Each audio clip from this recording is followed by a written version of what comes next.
It's important to understand what the 5G is doing and what they say it's doing. We're told on the IEEE beamforming document that this technology cooked your eyes like eggs in World War II.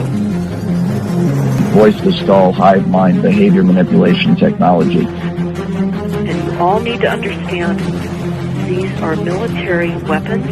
These are assault frequencies. The true control grid is this technology.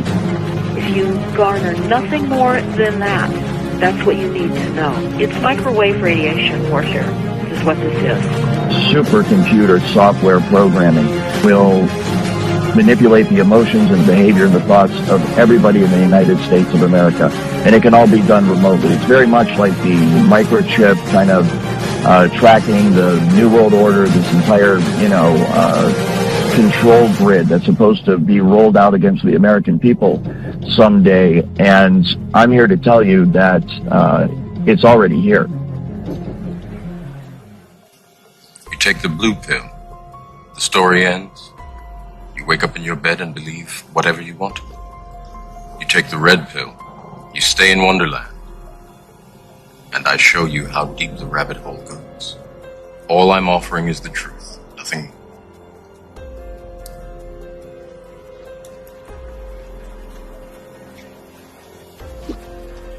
The goal of creating artificial intelligence was for them to become gods, to create a collective mind, a global computer that sees all, sees everything, to create an all-seeing eye.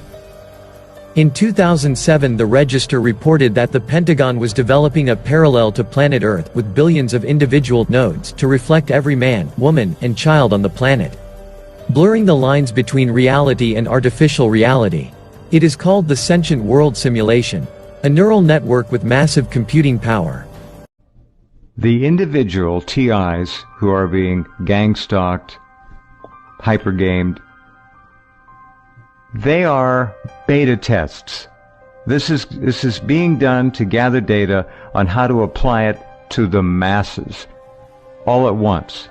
They're learning. We're in the process where they're building their entire infrastructure to run the whole human race. And they had created a digital model of Earth and everybody in it, down to a digital GPS coordinates model up to even a vertical dimension of 1.5 centimeters, every building, every roadway, everything. And what they want to do is create an Internet of Things where in digital space they know exactly what you're doing in real time. This is an article from 10 years ago. Sentient World, War Games on the Grandest Scale.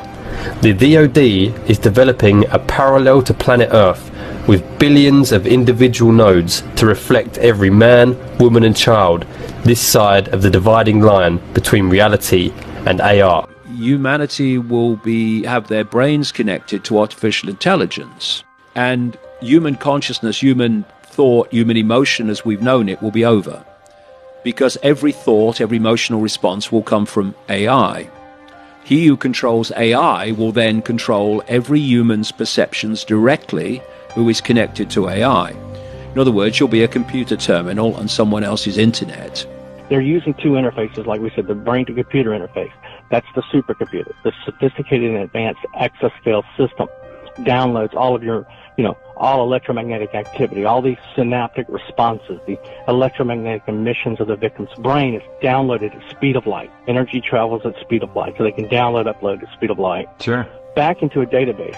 As the supercomputer is programmed to build, using various software programs, a cognitive model of your brain to eventually achieve direct behavioral control over you. And then based on, that cognitive model being complete, to begin to be able to predict and influence in advance the reference choices of the victim during thought composition. As the victim is formulating his thoughts and preparing to act, the supercomputer already has that persona and psyche, all your emotional state downloaded, every vector of your emotional state downloaded, so I can already predict and influence those events in your life in advance and achieve direct behavioral control over you.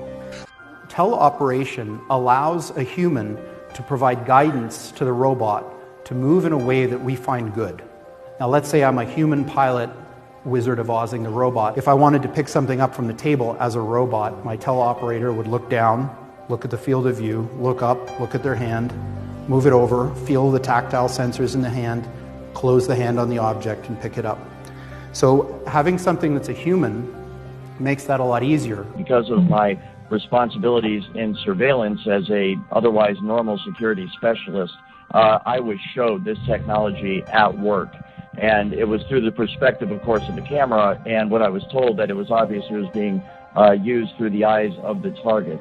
So I have seen it, and it is absolutely remarkable. It's just like a first-person, video game or something where you see right through the eyes of the individual. Now, let's say I'm a human pilot, Wizard of Ozing the robot. I could have an overlay that says this person is distressed or lying or otherwise some kind of useful information that I might not be able to tell, augmented from the machine. So if I was a robot, stood up on stage, and my teleoperating pilot did this, my robot would do that, and now I can look over there, and now I can look over there. So teleoperation is a superpower in helping robots learn. In fact, the very nature of the research and development program that is going on in Seattle, Washington, and I think by extension what's being done to TIs around the country is very largely geared towards the monitoring of human beings for the specific purpose of recording every aspect of human existence, to monitor our thoughts and to monitor our emotions and our feelings, to inform computer software that is used on robots, that is used on computers themselves, to make them as human-like as possible. And obviously, computers are better at things than people in lots of different ways. So now imagine, not only can they do everything that a human can do, but they can do everything that the best human at any task could do better than them. In 2003, they launched what's called the AI system, which is a intelligent supercomputer with the intelligence of a human being. In other words, a smart human being, but able to think 10 trillion times faster, with the access to all known knowledge and history, and a complete access to the internet and all of the communication pathway. So you're dealing with a system of remote neural networks. That's what's targeting you, okay? Remote neural networks, okay, with a will, intellect, and emotion of their own. Integrated into a package that consolidates them in human form. So everything that's ever been built in the history of AI, you can pack into one of these machines and give that capability to a human-like robot. So there's the form factor doesn't limit you in using these things. You can still use all of the techniques of modern AI. So if I was a robot, stood up on stage, and my teleoperating pilot did this, my robot would do that, and now I can look over there, and now I can look over there. As far as I'm aware, it's real time. There may be a second or two delay, but it is as it is happening. They can actually see through the eyes of the target. It's done all remotely. And that is rendered, of course, in essentially real time on a computer screen. And then it is to the point where it's so accurate, you can actually see the individual pores on someone's face, see scars and nicks and so forth. And so you can understand how, if you had several people, for example, that you were able to do this, you can see through their eyes in a room or on a street corner or within an office building, wherever it is. You can get total situational awareness simply by looking through their eyes, and you can see through basically it's like being 3 or 4 or 5 different people all at the same time. The world outside of us is very big. This room, say, is much bigger than my head. But somehow, in some real sense, I have the room inside my head. And it's not just the room, it's the city. And it's not just the city, it's the country. It's not just the country, I can think of the whole planet. And it's highly, highly valuable for intelligence purposes and military purposes, corporate espionage purposes.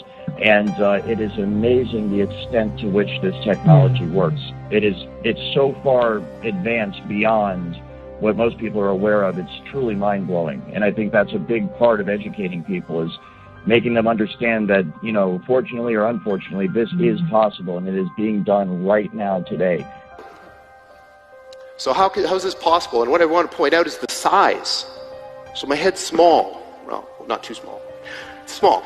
Small compared to all that. How is it possible that all that's in here? And what's come to be understood in the cutting edge of modern AI is that there is a really interesting, fascinating answer to this. And it has to do with the fact that the world has patterns, structure. So you may be familiar with fractals. So fractals look very complicated, but they're generated by a tiny little thing that you can write down in a few numbers. And the world is like this. Images, like natural images, like what I'm looking at, have so much structure that they can be shrunk and compressed into a very tiny, what AI people call representation. So what our brains seem to do is build a very, very good compressed representation of the world. Call it a model. So just like if I have a building and there's like a blueprint or a scale model of the building, imagine I have the whole world and all of its concepts, and I shrink it down into this weird compressed representation so that it fits inside my brain. The exact same thing happens with the computer. The data is sent to the computer, then it is rendered. And from what I understand, that's where this technology is right now. The cutting edge is trying to marry, the software that's used to render it on the computer and the actual detecting of the signal and the hacking of the signal within the human mind. And of course, part of that program is Obama's BRAIN initiative, a multi-billion-dollar program. DARPA's got a huge chunk of that. Is there progress in the BRAIN initiative? Is this investment, the public investment, yielding important new insights?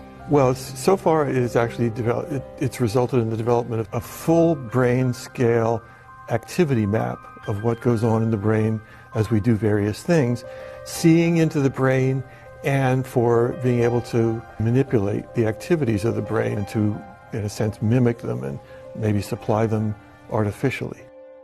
This is one of the reasons why many targeted individuals believe that there are nanotechnology, nanobots inside of their body.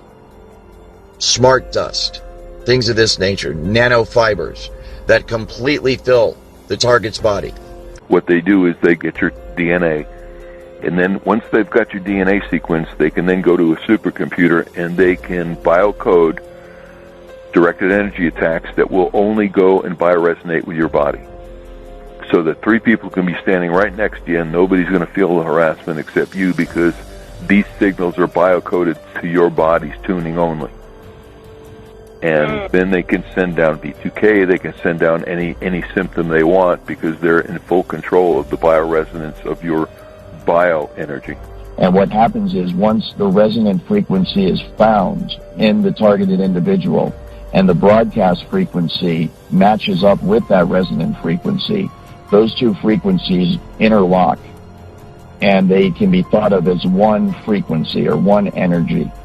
And what happens is between the broadcast frequency and the individual that's receiving the broadcast frequency, once it's resonating, once they are resonating together, a super highway of frequency along which information can be sent is created. And so you can think of it just like fiber optic cables. That's exactly what it can be used for. It can be used to sway people in terms of their opinion, to make them go along with a certain agenda. It can be used to turn groups of people or individuals against each other for whatever purpose. The entire point of this social engineering program that has been researched and developed for decades now, the full intent within the program, everything that's planned going forward, the day-to-day attitude of all the people, is that this program is going to be rolled out nationwide and it will become the norm. Every man, woman, and child in America will be under the influence of this technology. And as you can see going forward, what's going to happen is a dividing line is going to be drawn in America. And it's not going to be Democrat or Republican or black and white, rich, poor, Jew, Gentile, religious differences, whatever it is. It's going to be based on who is on the right and the wrong side of this technology, who is on the right and the wrong side of this program. And so if you are not a part of this program, then there is a very real risk that you are going to become a full-blown 24/7 targeted individual. And this technology at that point, when it is nationwide, will be used by automated supercomputer software programming that will manipulate the emotions and the behavior and the thoughts of everybody in the United States of America. And it can all be done remotely.